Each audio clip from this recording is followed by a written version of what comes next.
So here's a situation. We have a front pin. I've tried to get really quite aggressive and challenge that front pin, but I've come up a club short, and I'm about 10 yards off the front edge of the green. I don't have a lot of green to work with, so the shot I always choose here, really, no matter what, is the 60-degree lob wedge. I like to loft it onto the green, have it roll out just a couple feet. I feel like that gives me the best opportunity to make this shot, and the way I do that is mostly in setup.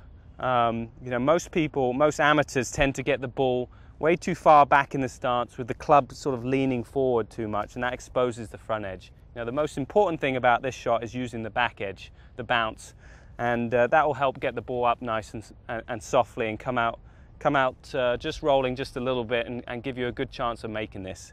Now the way you do that is obviously get the ball position a lot more forward, almost off my front foot, and I'm really making sure when I take my swing, the club and the toe is staying up, it's nice and open, it's coming through and it's staying open as it goes through as well. The left hand sort of fold nicely by my left pocket, and the ball should just loft up and finish pretty close to the hole. Let's try and hit one.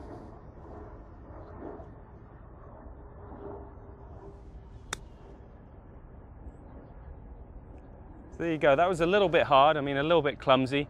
I hit that 4 or 5 feet by, but that was the right kind of shot. I had a chance to go in. It wasn't getting away from me too much, and I'd like to expect to get it a little bit closer, but that wasn't a bad effort. Let's try and get it a little bit closer.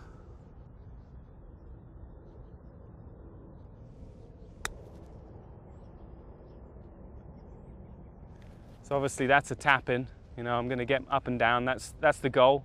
To always get up and down, not waste shots around the greens. That's where you can really lower your handicap and become one of the best players in the world. I try not to hit too many shots in a row. So, sometimes we use rings, 3-foot rings that, a 6-foot diameter, so it's 3 foot around the hole. And once I've got 5 shots into that ring, and I've given myself maybe some chances to make some of those, then I'll move on to the next shot.